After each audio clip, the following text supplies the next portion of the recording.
akka fuunee akkam jirtu ilmaan Oromoo addunyaa garaagaraa biyyoota garaagaraa irra jirtan nageenyi koo bakka jirtu qilleensa irraan isaan gaara bahee isaan laga ce'ee haaloo jecha kan Abdiisaa Bancaatii haala moobaayilarraa piroojeektii CCIT filattan yookiin immoo itti voot gootanii fi koomentii gootan isinitti agarsiisa.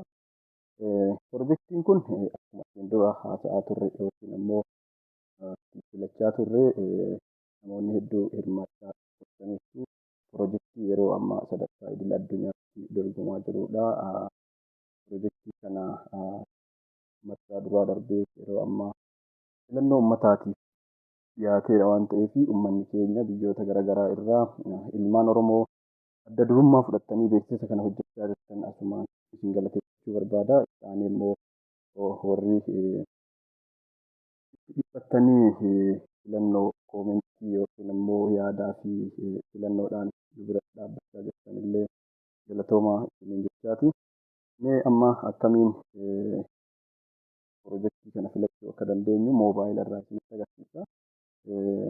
Dura linkiin yookiin immoo hidhaan yookiin immoo geessiin kana kennuu kana jechuudha. Piroojeektii kana bakka garaagaraa yookiin immoo namoota garaagaraatiin beeksisa irra maxxanaa jira. CCT yookiin immoo City Controlling App or City Controlling Crime Reporting Incident Reporting waan akkasii jedhu kana akkasuma peejii fuula kan kootii irraallee kanamatu beekamaa kinoo asii birallee linkiin asuma bira jirti.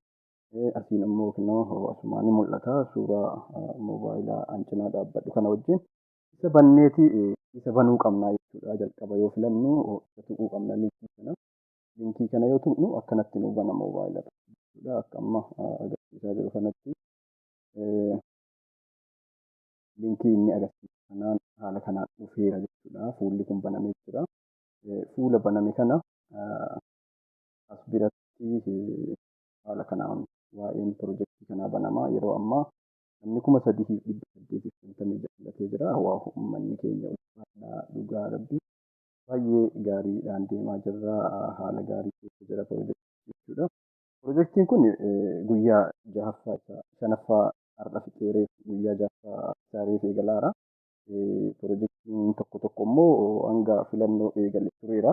Garuu piroojeektiin keenya uummanni keenya yaadaa jira waan ta'eef sadarkaa keessa dhufnee jirra. Amma toofteen keessa jirra. Yeroo ammaa kana sadarkaa 6ffaatti jira ta'a.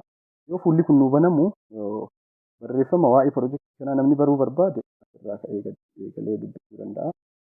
Suureen koo hundarraa piroojeektii yeroo dhiyeessu akkasuma beeksisa hojjetanii fi wantoonni akkasii waa'een piroojeektii kanaa bira jira dubbisuu dandeenya. Keessa gadi buune as bira dhufnaa jechuudha. Kaayoon keenya guddaan bakka kanaa bakka kanneen bakka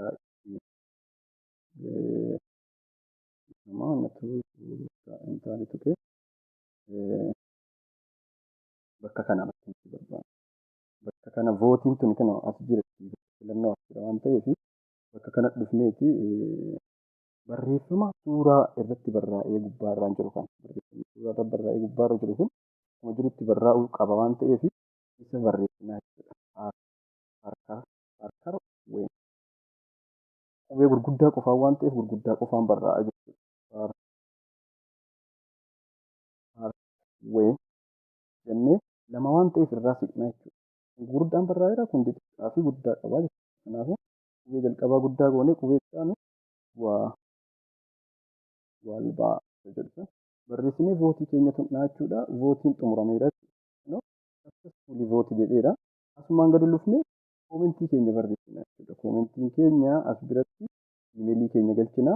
Iimeelii keenya galchinee asiin maqaa galchinee asiin yaada xiqqoo yaadni safaa jechuu qaba. Akka nuuf fudhatuuf yaada piroojeektii kana ibsu qallee yoo qabaattan akkasuma immoo waa'ee piroojeektii kanaa waan jechuu barbaadda as bira barreessitu. Kana booda sabmiit jettanii innaan hin deemaa jechuudha. Iimeelii keessan keessa seentanii immoo koonfirmi gochuu qabdu yookiin mirkaneessuu qabdu akka weebsaayitii kana irratti. Maaliif iimeeliin keessan ta'uu beekuu waan qabuuf. Haala kanaan koomentii gooneeti gahee keenya baanaa addaan tura ittillee deddeebi'uun danda'ama jedhama. Ittillee deddeebi'aa jiru ijoolleen hedduu filataa jiru irra deddeebi'anii. Haala kanaan piroojeektiin kana fakkaata. Moobaayila irratti warri hojjechaa jirtanii moobaayila irraa warri filachuu rakkannee nutti agarsiisnaan jechaa jirtanii.